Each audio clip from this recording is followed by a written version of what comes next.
बिस्मिल्लाहिर्रहमानिर्रहीम। Special TV studio से कौमी मालूमात के साथ मैं हूं उसामा एजाज। बांग्लादेश के सहाफ़ी अलियास हुसैन जो अमेरिका में मुकीम हैं, उन्होंने अपने सोशल मीडिया चैनल पर लेफ्टिनेंट कर्नल रिटायर्ड शरीफुल हक डैलम का इंटरव्यू किया। शरीफुल हक डैलम पाक आर्मी के बंगाली अफसर थे जो पाकिस्तान से फरार होकर दिल्ली गए और वहां मक्ती बानी बनाकर बांग्लादेश की आज़ादी की जदोजहद की। बाद उन्होंने बांग्लादेश की फौज बनाने में बेपनाह हिस्सा लिया। शरीफुल हक डैलम ने एक सवाल के जवाब में डोटोक अंदाज में कहा, 71 की जंग में 3 लाख फौजी मारे गए थे, जबकि शेख मुजीब ने भारत को खुश करने के लिए इसकी तादाद बढ़ा चढ़ाकर 30 लाख कर दी। सहाफ़ी ने सवाल किया, क्या पाकिस्तानी फौज ने चुन चुन कर बंगाली दानिशवरों को कत्ल किया? इसके जवाब में शरीफुल हक डैलम ने वाजिया किया कि इस जंग में तो पाक फौज अपनी छोनियों से बाहर ही नहीं निकल सकती थी, वो तो खुद अपनी जानें बचा रहे थे। ये हिंदुस्तानी फौज थी जिसने आग भड़काने के लिए सारा काम किया। অনেক বছর পর দেশবাসীকে আমার তরফ থেকে, বিশেষ করে নতুন প্রজন্মের ছাত্র জনতা যারা ফ্যাসিবাদ বিরোধী আন্দোলনে আংশিক বিজয় অর্জন করেছেন, তাদেরকে আমি অভিনন্দন জানাই, সাথে লাল সালাম জানাচ্ছি। তবে বিপ্লব একটা সমাজে, যে কোনো রাষ্ট্রে একটি চলমান প্রক্রিয়া। সেই অর্থে তাদের বিজয় কিন্তু এখনো পুরোপুরিভাবে অর্জিত হয়নি। তার জন্য আরো সংগ্রামের প্রয়োজন। পুরোপুরিভাবে অর্জন করার পর তাদের এমন একটা অবস্থানে থাকতে হবে যেখান থেকে তারা নীতি নির্ধারণ করতে পারবে। তাদের যে ইচ্ছা, চাহিদা, প্রত্যাশা, যার সাথে জনগণের প্রত্যাশা চাহিদা মিল রয়েছে, সেটা বাস্তবায়ন করার দায়িত্বটাও কিন্তু তাদের নিজেদেরই করতে হবে। তাদের দায়িত্ব অন্য কোনো মানুষ এসে করে দেবে না। সে যত বড় স্কলারই হোক, যতগুলি মেডেলের অধিকারী হোক, আমার দীর্ঘ জীবনের অভিজ্ঞতা বলে যে বিপ্লবী যে লক্ষ্য থাকে, সেই লক্ষ্য একমাত্র বিপ্লবীরাই সাধন করতে পারে, অর্জন করতে পারে। সেই জন্য তোমাদেরকে এখনই ঘুমিয়ে পড়ার সময় ঘুমিয়ে পড়লে চলবে না, সজাগ থাকতে হবে। আগামী দিনে যত কঠিন সংগ্রামই হোক, সেই সংগ্রামে আল্লাহর উপর ভরসা করে তোমাদের যুদ্ধে ময়দানে পাথরের মতো, ইস্পাতের মতো লৌহ কঠিন প্রত্যয় নিয়ে দাঁড়াতে হবে যে আমরা এই সংগ্রামে জিতবই, বিপ্লবকে সফল করব এবং জনগণ এবং তোমাদের যে আশা আকাঙ্ক্ষা, একটা সুখী সমৃদ্ধ বাংলাদেশ গড়ে তোলা।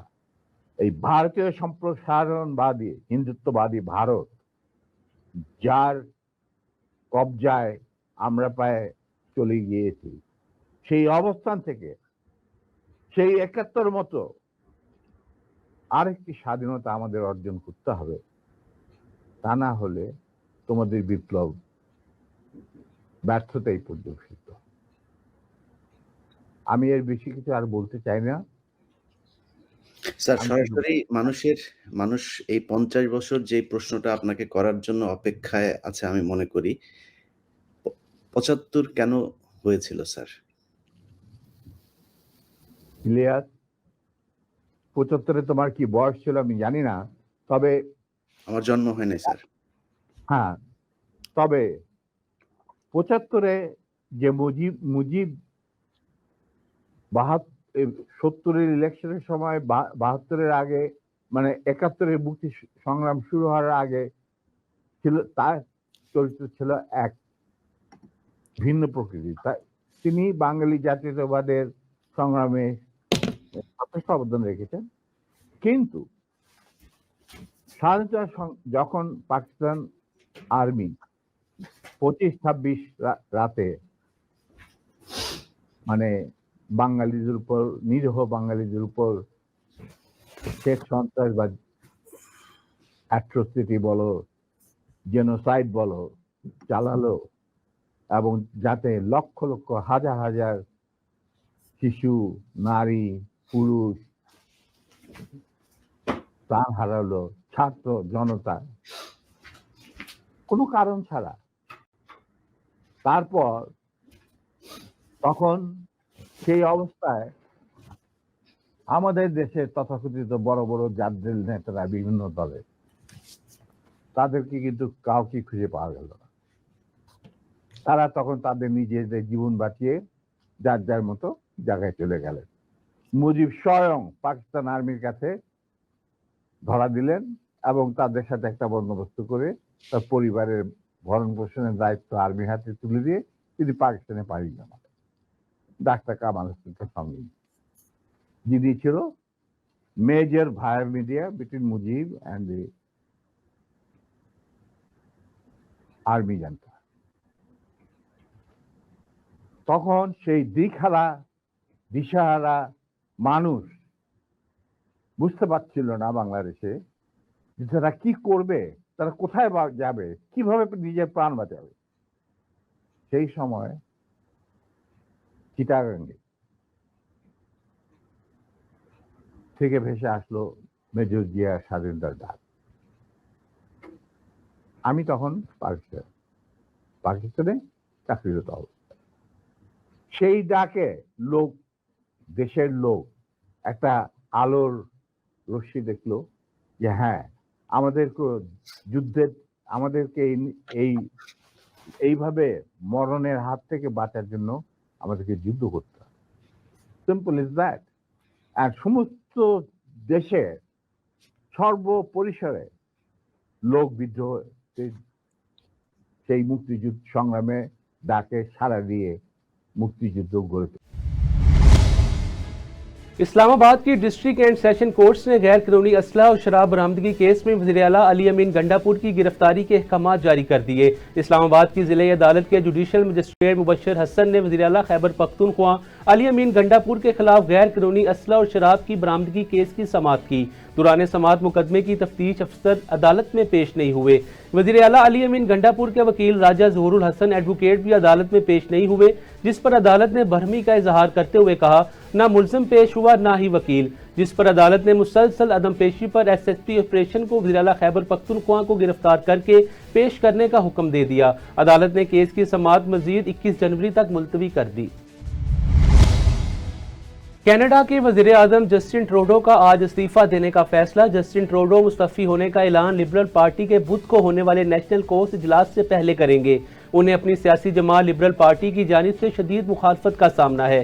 उनके मुखालफिन का कहना है ट्रूडो की गलत इमिग्रेशन पॉलिसी लाखों की तादाद में तारिकीन वतन की कनाडा आमद का बाइस बनी, जिससे पहले से दबाव का शिकार हाउसिंग मार्केट पर दबाव में मजीद इजाफा हुआ।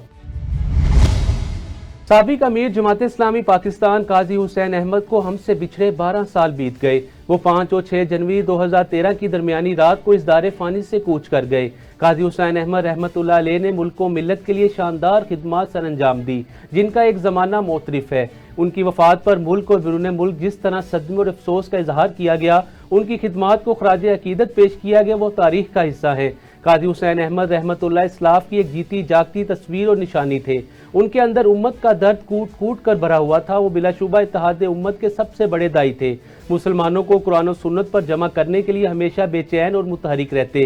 साफ को इतने कि उनके दिल में जो बात होती थी वही जुबान पर होती, और अगर कभी जुबान से ना भी कहते तो उनके चेहरे पर वो बात लिखी हुई पढ़ी जा सकती थी। आपसे जुदा होने का जी नहीं चाहता अजीजों, आपका भी जी नहीं चाहता, मेरा भी जी नहीं चाहता, लेकिन इंशाअल्लाह अल्लाह ताला की रहमत में इकट्ठे होंगे। अल्लाह ताला के रहमत के साये में जन्नत में इंशाअल्लाह सबसे मुलाकात होगी। वाखिर दावाना अल्हम्दुलिल्लाहि रब्बिल आलमीन। मुल्तान पुलिस थाना बस्ती मलोक की शराब फरोशों के खिलाफ कार्रवाइयां जारी हैं। पुलिस ने असिस्टेंट सब इंस्पेक्टर की जेर निगरानी कामयाब कार्रवाई करते हुए 158 लीटर देसी शराब बरामद कर ली। पुलिस की जानिब से 4 मुल्जिमान को गिरफ्तार करके मुकदमा भी दर्ज कर लिया गया। वज़ीर आला पंजाब मरियम नवाज का साफ सुथरा पंजाब का ख्वाब पूरा ना हो सका। हड़प्पा यूनियन कौंसल 138 9L के गाँव में जगह जगह गंदगी के ढेर नजर आने लगे। गटरों का गंदा पानी घरों में दाखिल होने लगा। सेक्रेटरी यूनियन कौंसिल की मुबैना मिली बगल से सफाई सुथराई के नाम पर मिलने वाला फंड हजम कर लिया गया। इस सूरत हाल के पेश नजर आवाम ने आला हुकाम से सेक्रेटरी यूनियन कौंसिल के खिलाफ कार्रवाई का मुतालबा कर दिया। बरतानवी पुलिस और हाई कमीशन के आला सतह के वफ्द की सेंट्रल पुलिस ऑफिस लाहौर आमद deputy manager strategy and development Grammy walls की क़यादत में 9 रुकनी वफ्द की IG पंजाब से मुलाकात की। वफ्द ने दहशतगर्दी, शरपसंद और ऑर्गेनाइज क्राइम के खात्मे के लिए पंजाब पुलिस के इक़दामात को सराहा। मीटिंग में इंटरपोल के जरिए खतरनाक मुजरिमान की गिरफ्तारी के लिए क्रिमिनल्स रिकॉर्ड शेयरिंग के अमूर पर भी ज़ेरे गौर आए। मुलाकात के इख्तिताम पर बरतानवी पुलिस और पंजाब पुलिस के दरमियान वर्किंग रिलेशनशिप को मजीद फ़रोग़ देने पर इत्तफाक किया गया। साहिवाल के कायद ट्रेनिंग कॉलेज से वाबस्ता 2 अजीम शख्सियात की रिटायरमेंट के एजाज में अलविदाई तकरीब का इनेकाद किया गया। तकरीब का इनेकाद कायद अल्यूमिनाई की तरफ से किया गया। इस मौके पर मुंतजमीन ने दोनों ओहदेदारान को डिपार्टमेंट के लिए दी गई खिदमात के लिए सराहा और मेहमानाने गरामी से उनकी खिदमात के लिए एजाजी अल्फाज पेश किए। इख्तिताम पर मेहमानों को तोहफे और तहाइफ और शहीद भी पेश की गई और ज़ियाफत का भी एहतमाम किया गया।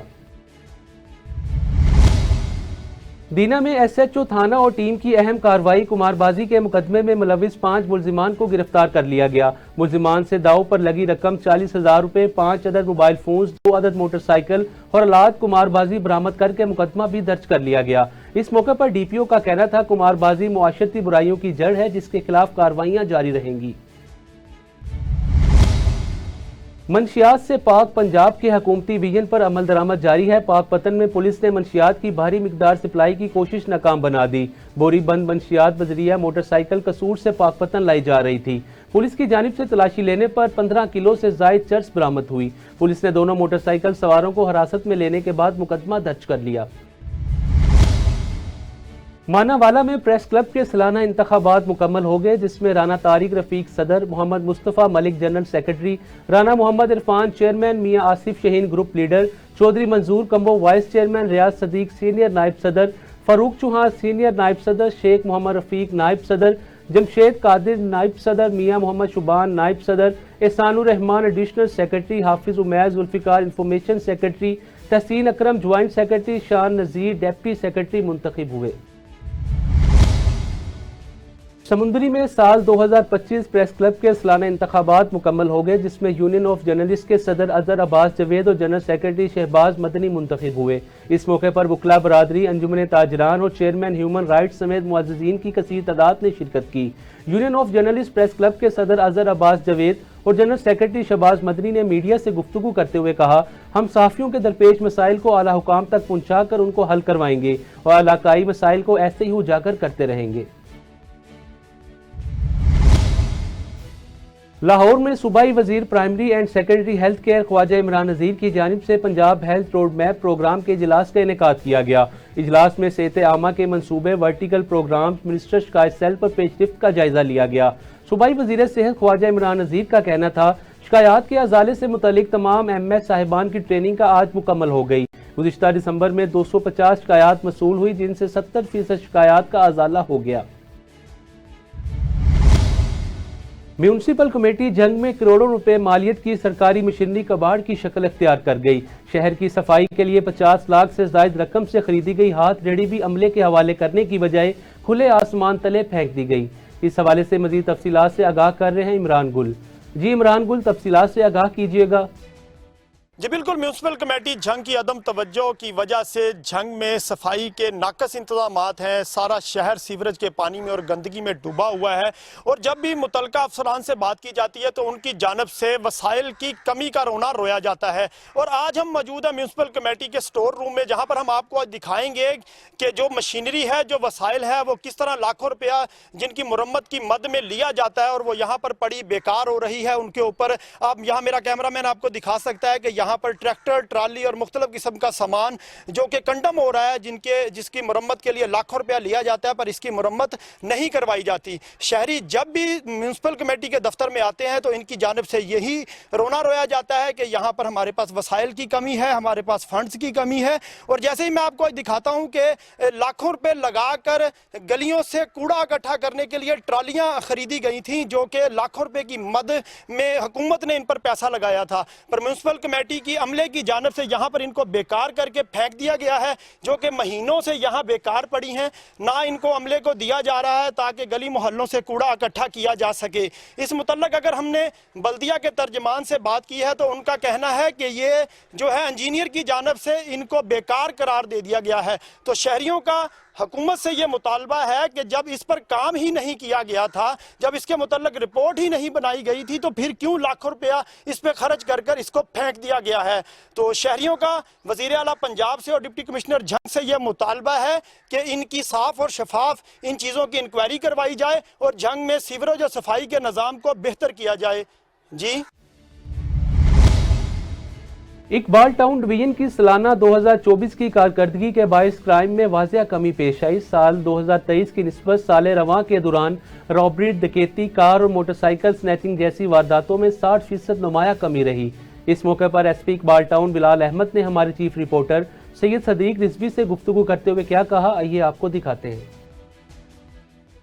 जी, आज इकबाल टाउन डिवीज़न की क्राइम की मीटिंग जो है वो उसके हवाले से एक प्रेस रिलीज जारी हुई है जिसमें इकबाल टाउन डिवीज़न में नुमाया कारकर्दगी दिखाते हुए क्राइम में 60% कमी हुई है। इस हवाले से हमारे साथ मौजूद हैं एसपी इकबाल टाउन।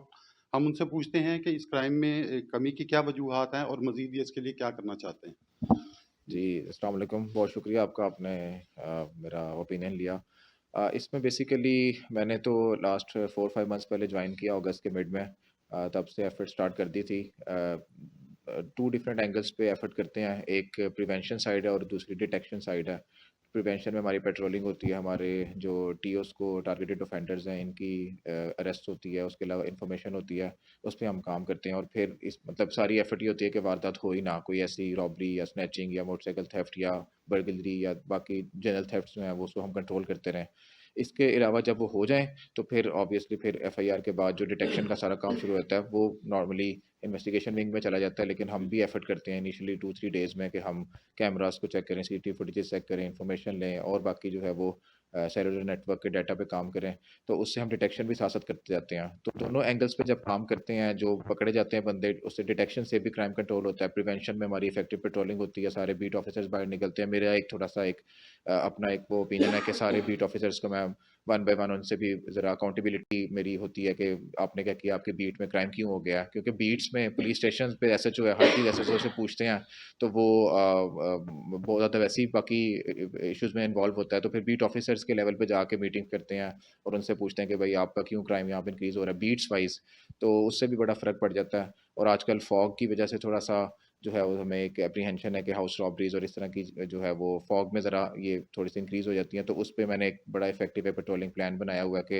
रात 12 बजे से लेकर सुबह 7 बजे तक, जब तक थोड़ी फॉग कम नहीं हो जाती, तो उस पर भी हमने ज़रा एक क्रैकडाउन किया हुआ है और हम प्रॉपर उस पर जो है पेट्रोलिंग का इफेक्टिव प्लान बनाया जिससे थोड़ा सा कंट्रोल हो रहा है क्राइम अल्हम्दुलिल्लाह। ठीक सर, जरिए बताइएगा कि क्राइम में कमी के लिए शहरियों का पुलिस के साथ ताउन जो है वो कितना नागुज़ीर है, या आप कितना समझते हैं कि शहरियों का ताउन? ऑब्वियसली वो तो बहुत ज़्यादा ज़रूरी है। पब्लिक जो है वो पुलिस की जो है वो पुलिस का काम इन्फॉर्मेशन पे होता है और पब्लिक ही मेन जो है सोर्स ऑफ इन्फॉर्मेशन है।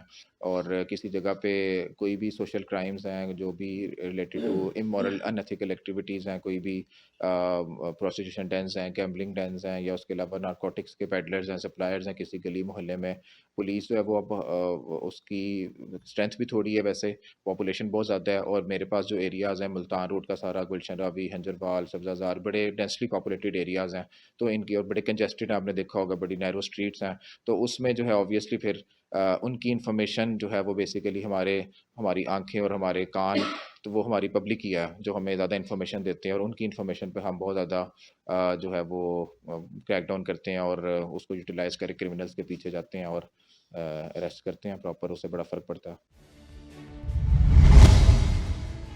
किंग सलमान रिलीफ सेंटर की जानिब से पंजाब भर में मुस्तहिक कम्युनिटीज़ की मदद के लिए 10,000 फूड पैकेजेस की तकसीम का अमल मुकम्मल हो गया। इस तकसीम का मकसद पंजाब के 6 अजला में गुर्बत की लकीर से नीचे ज़िंदगी गुजारने वाले हज़ारों अफराद की मदद करना है।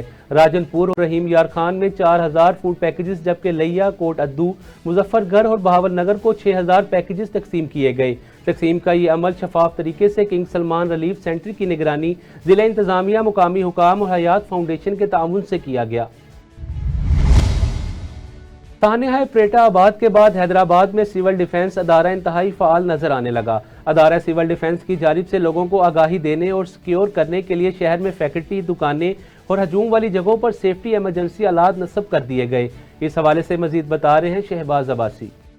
जी, इस वक्त मैं मौजूद हूँ होम डिपार्टमेंट के मातहत चलने वाले इदारे सिविल डिफेंस हैदराबाद में, जहाँ पे मेरे साथ मौजूद हैं एडिशनल कंट्रोलर मेराब खासकली साहब। जी, डिपार्टमेंट, पहली बात तो प्रोविंशियल लेवल की मैं एक छोटी सी मुख्तसर बताऊं कि क्योंकि हमारी प्रोविंशियल लेवल से डिस्ट्रिक्ट लेवल तक हमारे 2 कैटेगरी हैं, प्रोविंशियल लेवल है और डिस्ट्रिक्ट लेवल है। डिविजनल लेवल पे हमारा सेटअप जो है, जो भी मेन डिस्ट्रिक्ट्स बड़े हैं उनके जो सीनियर अफसर है वो फिर पूरी अपनी डिवीजन को नज़र में रखता है। हैदराबाद की बात करूं, जो साही के बाद हमें मसाइल हैं और हम देख रहे हैं, क्योंकि जब सिविल डिफेंस को तमाम मामलात में सुपरवाइज़ करना पड़ रहा है तो कहीं स्टाफ की कमी की वजह से बहुत सी प्रॉब्लम आ रहे हैं। हमारे पास काफ़ी अरसे से अपॉइंटमेंट जो नहीं हुई है और तकरीबन कोई मैं समझता हूँ 20 साल से लेके जनरल अपॉइंटमेंट नहीं हुई है। सिर्फ जो डिजीज़ कोटा पे कुछ अपॉइंटमेंट हुई है और कुछ 4 साल पहले हमारे पास कमीशन से ऑफिसर्स कोई 8 आए हैं। डिस्ट्रिक्ट लेवल पे हम आ गए, क्योंकि बात प्रोविंशियल लेवल की नहीं है। Provincial department, government of Sindh, home department और तमाम हमारे अफसरान जो गवर्नमेंट ऑफ सिंध को लीड करते हैं और हमारे होम मिनिस्टर साहिबान हैं, तो वो उनका तो काम यह है कि सिविल डिफेंस को जो है सपोर्ट जो चाहिए वो वहाँ से मिलनी चाहिए, वहीं से मिलेगी। ट्रेनिंग की बात आई तो गवर्नमेंट इदारों में तरीक़ेकार ये है कि हमारे पास ओनली बेसिक ट्रेनिंग होती है, यहाँ कोई ट्रेनिंग इंस्टीट्यूशंस नहीं है। और वो मैंने आपको पहले ही बताया कि हमारा सूबे सिंध में एक ही फेडरल लेवल का है जो सफारी पार्क के साथ, जिसको federal civil defence training school कहा जाता है। तो HR की हमें ज़रूरत है और हमें डिस्ट्रिक्ट हैदराबाद, और मैं तो कहूँगा कि पूरी हैदराबाद डिवीज़न के जितने डिस्ट्रिक्ट्स हैं उनमें भी जो है अपॉइंटमेंट नहीं है, स्टाफ नहीं है, ऑफिसर्स नहीं है। तो मैं गवर्नमेंट ऑफ सिंध को हम अपनी रिक्वेस्ट भेज रहे हैं और इंशाल्लाह पहले भी इस सिलसिले में उनकी बहुत सपोर्ट है गवर्नमेंट की, लेकिन HR की हमें सख्त ज़रूरत है, क्योंकि व्हीकल के बग़ैर, गाड़ियों के बग़ैर मूवमेंट होना और दूसरी फोर्सेस पे भरोसा करके काम चलाना बहुत ही मुश्किल लगता है। हमें अपनी स्टाफ की बहुत कमी है, गाड़ियों की कमी है, फ़ंड की कमी है, यूनिफॉर्म के लिए पेमेंट की कमी है। तो वॉलंटियर्स को बेचारों को जो है पेमेंट देने के लिए हम कुछ भी सपोर्ट नहीं कर सकते, फंड्स की कमी है। तो ये डिस्ट्रिक्ट एडमिनिस्ट्रेशन और गवर्नमेंट ऑफ सिंध से हम रिक्वेस्ट करते हैं। गवर्नर पंजाब सरदार सलीम हैदर खान ने सरदार जुल्फ़िकार अली को बतौर मुशीर गवर्नर पंजाब तैनात करने के बाद नोटिफिकेशन जारी कर दिया। सरदार जुल्फ़िकार अली का कहना था, मैं बेहद मशकूर हूँ गवर्नर पंजाब का, जिन्होंने मुझे इस जिम्मेदारी के लिए मुंतखब किया और मैं एहसन तरीके से अपना काम सर अंजाम दूंगा। सीनियर सहाफ़ी अदनान गुमन, मुबशर अहमद और मलिक परवेज़ ने मुबारकबाद दी। टाउनशिप लाहौर में योम हक़ खुदरादियत कश्मीर के सिलसिले में चेयरपर्सन नवाज शरीफ और member environment committee Punjab Usma Aamir Bhatt की जानिब से कश्मीरी अवाम के साथ इजहार यकजहती के लिए तकरीब मुनक्किद हुई। तकरीब से खिताब करते हुए उस्मा आमिर भट्ट ने कहा, आज के दिन 1949 में अक़वाम मुत्तहिदा के कमीशन बराए पाकिस्तान और भारत ने कश्मीरी अवाम के लिए हक़ खुदरादियत की करारदाद मंजूर की थी। लेकिन इसके बरअक्स भारत ने कश्मीरी मुसलमानों पर अस्सा हयात तंग करके उन्हें बुनियादी हकूक से महरूम कर रखा है। उनका मजीद कहना था, हम हर साल 5 जनवरी को तजदीद अहद के तौर पर मनाते हैं, जिसका मकसद आलमी बरादरी को याद दिलाना है कि वो कश्मीर के बारे में अपनी जिम्मेदारी को नज़रअंदाज नहीं कर सकते। पंजाब प्रिजनर फाउंडेशन के जरिए महकमा जेल खाना जात पंजाब के रिटायर्ड हाजिर सर्विस मुलाजमीन और उनके अहले खाना की फलाह बहबूद का अमल जारी है। IG जेल खाना जात पंजाब मियाँ फ़ारूक नज़ीर की जानिब से रिटायर्ड और हाजिर सर्विस मुलाजमीन में तकरीबन 37,27,800 रुपये मालियत के चेक तकसीम किए गए। इस हवाले से मजीद जानते हैं सदीक रिजवी की इस रिपोर्ट में। IG जेल पंजाब मियाँ फ़ारूक नज़ीर साहब के साथ आज मियाँ फ़ारूक साहब ने रिटायर्ड और हाज़िर सर्विस मुलाज़मीन के बच्चों को स्कॉलरशिप और बच्चों की शादी के ग्रांट्स भी दी है। इस हवाले से हम जानते हैं कि वो क्या कहते हैं। जी बिस्मिल्लाहिर्रहमानिर्रहीम।